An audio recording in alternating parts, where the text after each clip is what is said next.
Site 227.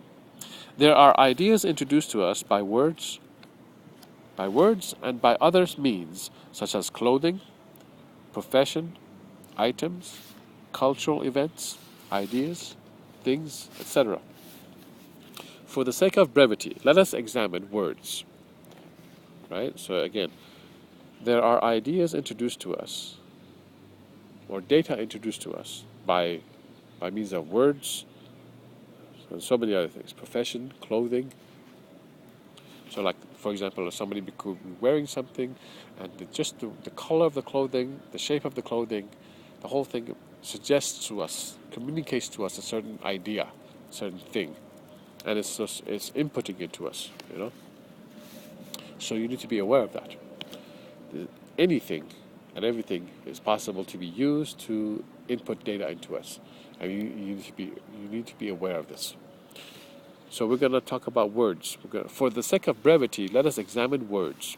The words "dream girl" seems innocent enough. However, they carry within them a host of preconditioned traps.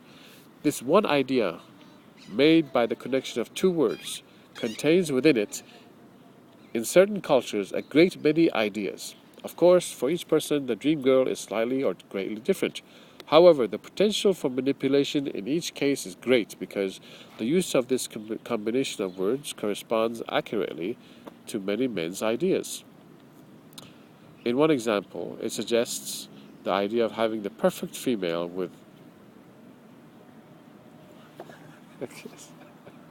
there's people walking around. Let them go so that I could say this.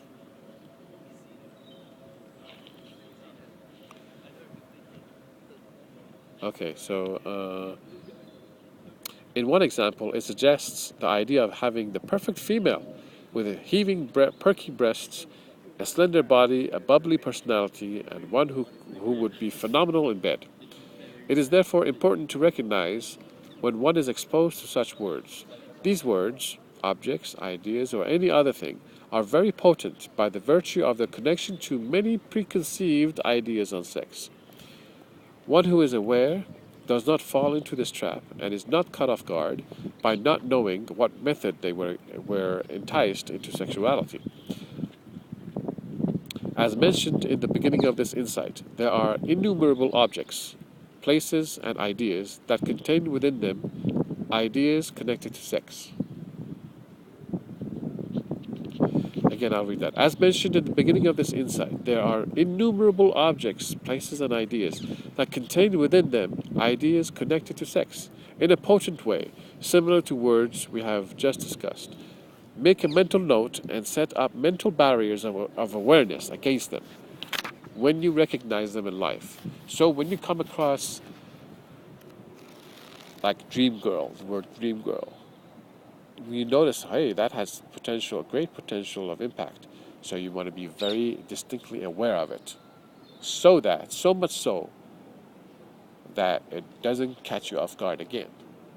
This way you go throughout life, and when some great influence is influencing you, you go, I'm feeling this way. Oh, what is influencing me? This. You notice its qualities and you realize, this is.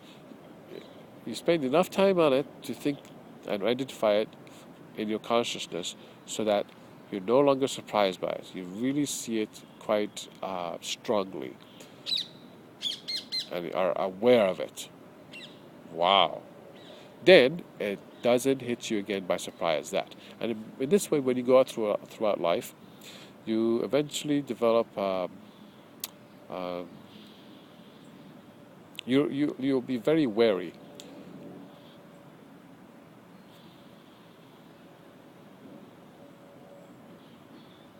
People have this similar thing with, for example, bees. If you walk around and you start to hear the sound of a bee, you're conscious. Suddenly, you're looking around for where the bee is. You close your mouth and you might squint your eyes. You're looking where the bee could possibly be, so that you could avoid it. Right? You've developed this mental awareness quite strongly about the sound of a bee. So wherever you are, you're quite aware. Or visually, if you see flies hanging around you, if you see a fly, you go, oh, a fly, you know. So, right? Okay, good. So that's what you're going to do with various sexual situations and also